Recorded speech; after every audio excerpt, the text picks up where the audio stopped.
लिखें।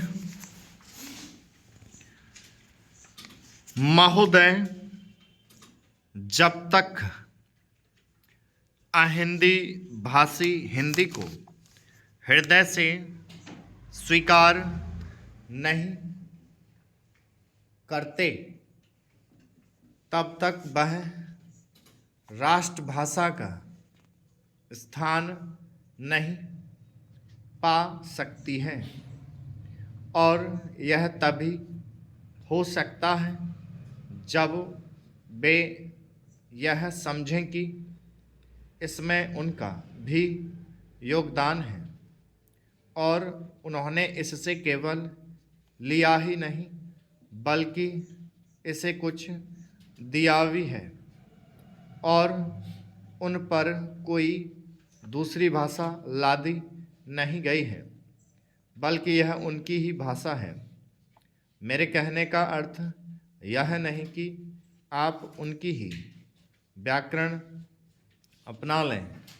इसका अर्थ यही है कि आप उदारतापूर्वक जितना ले सकते हैं ले लें। भाषा इसी प्रकार बन सकती है। यह भी आवश्यक नहीं है कि उसको स्वीकार करने पर आप वही लिखना आरंभ कर दें, परंतु जो वे लिखें उसको आप गलत ना समझें। आज किसी भी भाषा का रूप वही नहीं है जो उसके प्रारंभिक काल में था। उसमें परिवर्तन होता रहता है। हिंदी के इतिहास में भी आपको यही बात मिलेगी।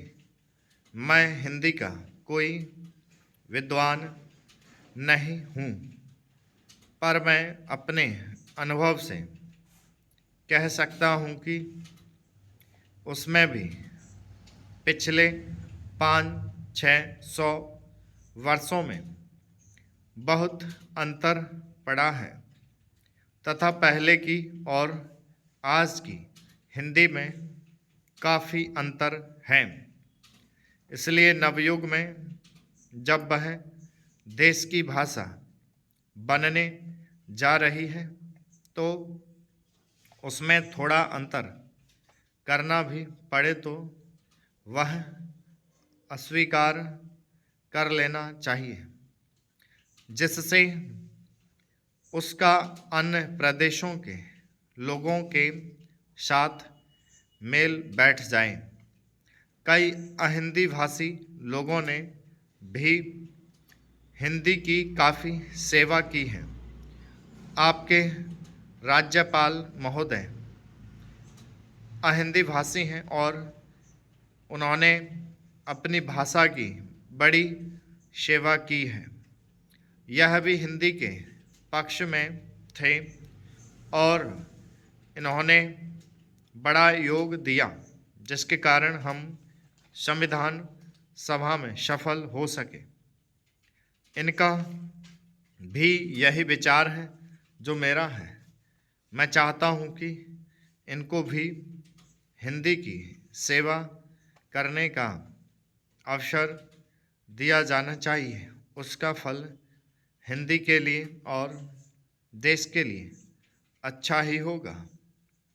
मानपत्र में आपने संस्कृत के संबंध में कहा है। मैं मानता हूँ कि हमारा देश में संस्कृत का अध्ययन आवश्यक है, क्योंकि देश की सभी भाषाओं का स्रोत वही भाषा है। संस्कृत से हमारा संबंध अटूट है। इसकी पढ़ाई लिखाई कम हो गई है। यह हमारे लिए दुख की बात है। मैं आशा करता हूँ कि इसकी उन्नति होगी। पैराचेंज। महोदय, मैं अपने बारे में कहता हूँ जब मैं छोटा था और कॉलेज में पढ़ रहा था, तब रूस और जापान के बीच युद्ध छिड़ा।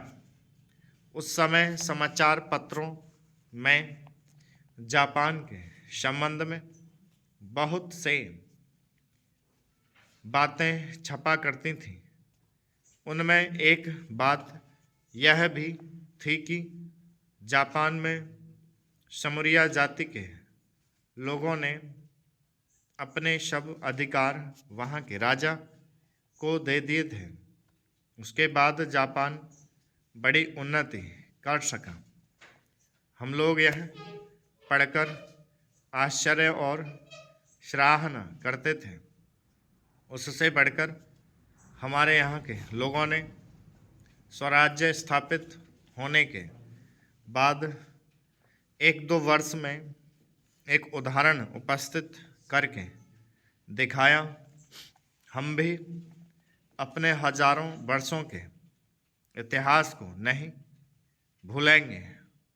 जो रियासतें अलग अलग स्थापित हो गई थीं और एक प्रकार से भारत कई टुकड़ों में बटा हुआ था, वे सब टुकड़े एक हो गए। आज ब्रिटिश भारत और देसी रियासतें मिलकर एक हो गई हैं।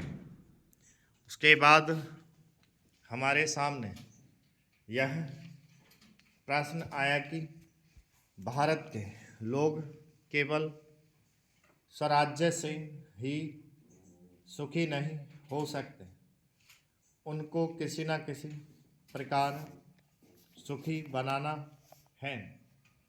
इस संबंध में सरकार ने अपनी ओर से प्रायः सभी राज्यों में जमींदारी और जागीरदारी उन्मूलन के कानून उपस्थित किए और वे कानून पास हुए।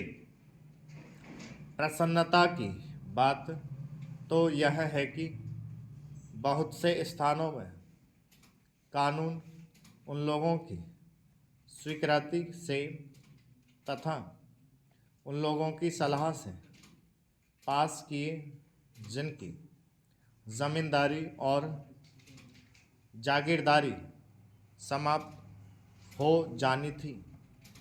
यह भी देश प्रेम का उदाहरण है। उन लोगों ने अपनी संपत्ति का त्याग इसलिए किया कि उससे सारे देश को लाभ पहुँचे। वह काम भी लगभग पूरा हो गया और पूरा होता जा रहा है।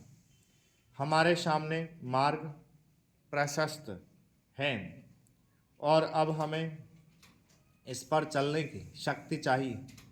हम में परस्पर कभी कभी इस प्रकार की संकुचित धार्मिक अथवा सामाजिक भावना देखने में आती है, जिसके कारण कभी कभी लड़ाई झगड़े हो जाते हैं। हम इस चीज़ को भी दूर करने का प्रयत्न कर रहे हैं।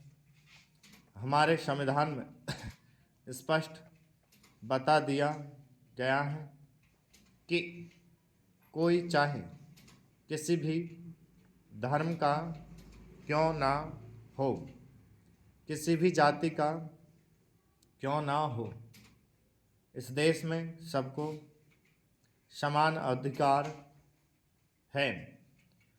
गरीब से गरीब आदमी को भी वही एक वोट देने का अधिकार है, जो कि राजा साहब को है या मुझे। धर्म के नाम पर किसी प्रकार का भेदभाव नहीं किया जाता है। अध्यक्ष महोदय, मैं आपका आभारी हूँ कि आपने मुझे बोलने का अवसर दिया। इस देश के वर्तमान भारी संकट के समय में और विशेष रूप से स्टॉप